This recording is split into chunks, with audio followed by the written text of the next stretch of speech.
Welcome, in front of me is a Philips 6200 series TV, and today I will show you how to set up a child lock. So to get started, you want to press the gear icon on your remote control, then press down once and scroll to the right till you find all settings.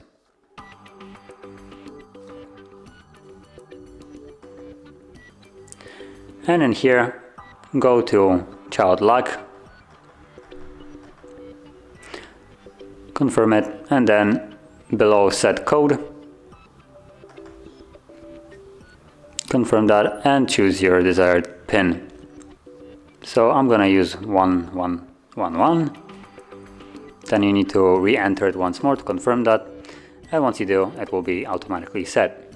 And from here, go up to parental rating and choose the age group that you want to be able to display it for your child, for instance. Now again, you will need to confirm your pin that you have set to change the settings right here. And once you select the age group that you want, only the channels that are rated for that age will be displayed. And once you choose that, you can simply leave this.